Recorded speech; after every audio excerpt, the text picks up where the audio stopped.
Act 2, Scene 7, Ines. I still dream of Louise and the Cardinal's curse, and I cannot get peace. Was I put here on earth like a wolf with my teeth to take all that was hers? Pedro. If wishes could kill, there's a part of my head that its dreams to fulfill has now rendered her dead. Oh, it was not my will, yet my guilt feels blood red, though it's clear her last will was that we two should wed. Ines. Are we robbing her tomb before she reaches rest, and inviting our doom as we fail each's test? The temptation sets as it throws us its morsels, that each imperfect wretch with the weakness of mortals falls upon helplessly, we puppets on strings, to be judged one day endlessly when the bell rings. Pedro. But my love for you counts as my world, not a morsel, and when I give my account to my Maker immortal, I'll thank him profusely for his perfect plan, the way he introduced me, this imperfect man, to you in whose crucible you'd melt and remold me. No feeling more beautiful than to have your arms hold me.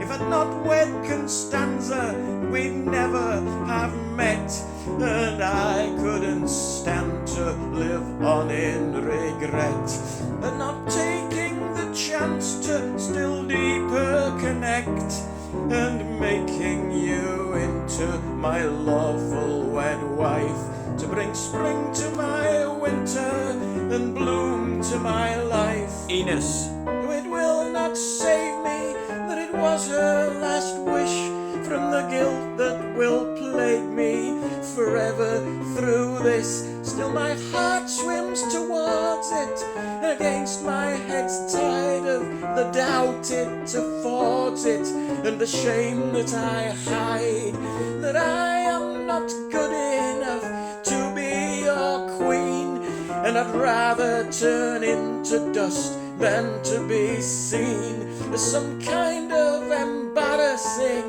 burden to you. I'm not made for a palace, and I'm not fit to view. Pedro. Well, since your spirit piqued my interest with its fierceness and its spleen, I've not wanted you as princess, but to be my very queen. Ines. What skilled artist could dissemble from unprepossessing me a portrait that could resemble the queen that you think I should be? Mistitled by my name and hung upon your palace wall, tugging at my embedded shame as I pray to see it fall. Your protestations vocal all still echo round my head, yet you know my father noble was not to my mother wed. Once, twice, thrice I've told you that your queen I cannot be, yet still here I behold you telling me that should be me. Pedro. Then I'll make you nanny for my children, fair Constanza would approve, and your duties you'll fulfill them, but my heart will never soothe, and I will never remarry, for it's nobody but you, and that's the burden that I'll carry right until my days are through. Chorus. And thinking of Constanza, how she wished it Ines' lips, and bereft of any answer now she kisses Pedro's lips, and the night becomes a tumult, guilt and grief and death and love, that melts down every scruple, fear of below, hope of above. And come Sunday in Coimbra church, their marriage banns are read, as is the way the formal search for reasons they can't wed. The priest also writes to Lisbon, so Afonso gets the news, and no surprise he can't forgive them, so permission is refused.